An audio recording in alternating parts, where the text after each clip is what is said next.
Hello दोस्तों, welcome back to my channel. तो एक बार फिर से हाजिर हो गई हूँ मैं आप लोग के सामने एक नई स्टोरी के साथ। मेरे चैनल निशु मल्टी यूनिवर्स में आप सबका बहुत बहुत स्वागत है।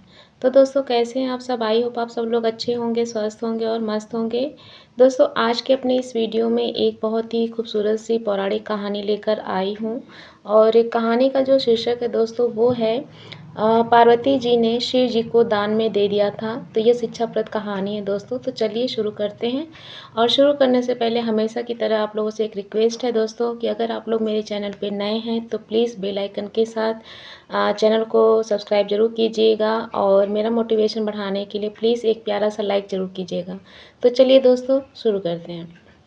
एक श्रेष्ठ पुत्र की प्राप्ति हेतु भगवान शिव से आज्ञा लेकर पार्वती जी ने 1 वर्ष तक चलने वाले पुण्य व्रत का समापन किया।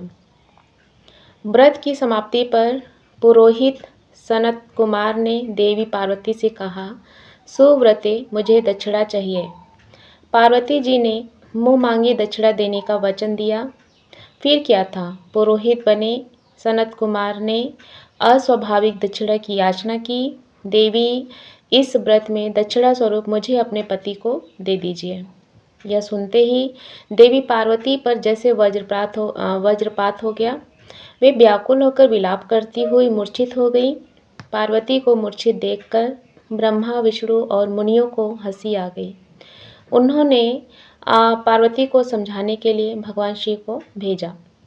पार्वती की मूर्छा टूटने पर शिव ने उन्हें समझाया, देवी, देव कार्य, पितृ कार्य और नित्य नैमित्तिक जो भी कार्य दक्षिणा से रहित होता है, निष्फल हो जाता है।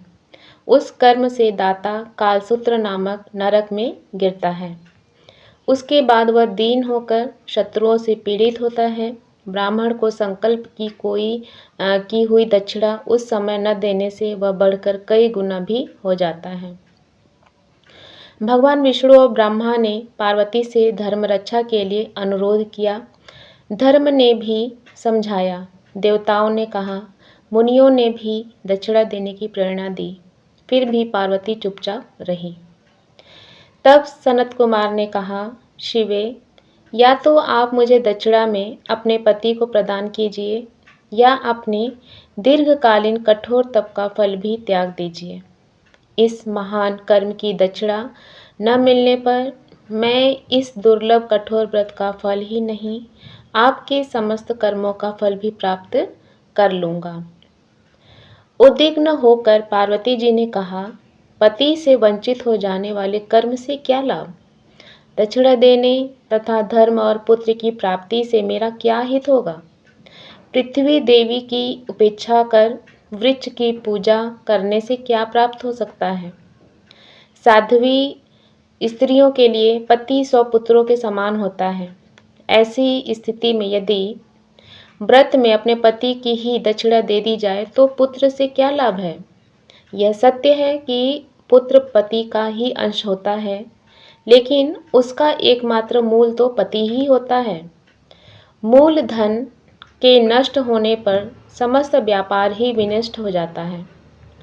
उसी समय आकाश में देवताओं और ऋषियों ने एक रत्न निर्मित रथ देखा जो पार्षदों से घिरा हुआ था। उस रथ से भी श्री नारायण उतरकर देवताओं के सम्मुख उपस्थित हुए। उन श्री नारायण को ब्रह्मा, विष्णु, शिव ने रत्न सिंहासन पर बैठाकर उन्हें प्रणाम किया और हाथ जोड़कर गद्य कंठ से स्तुति की। वहाँ का सारा वृतांत जानकर भी श्री नारायण जी ने कहा, शिवप्रिया, पार्वती का यह व्रत लोक शिक्षा के लिए है, अपने लिए नहीं, क्योंकि ये तो स्वयं समस्त व्रतों एवं तपस्याओं का फल प्रदान करने वाली है। इनकी माया से ही चराचर जगत मोहित है। फिर उन्होंने पार्वती को संबोधित करके कहा, शिवे, इस समय तुम महादेव जो कि दक्षिणा में देकर अपना व्रत पूर्ण कर लो। फिर समुचित मूल्य देकर अपने जीवन धन को वापस ले लेना। गौओं की भांति भी विष्णु के शरीर में है, अतः तुम ब्राह्मण को गौ मूल्य प्रदान कर अपने पति को लौटा लेना। यह कहकर वे अंतर्ध्यान हो गए।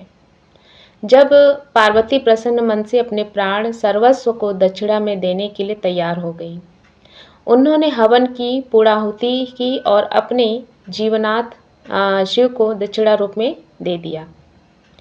इसके बाद उन्होंने पुरोहित सनत कुमार से निवेदन किया, विप्रवर, गौ का मूल्य मेरे पति के बराबर है। मैं आपको अत्यंत सुंदर 1,00,000 गौवें प्रदान करूंगी। उसके बदले में आप मेरे जीवन सर्वस्व को लौटा दीजिएगा।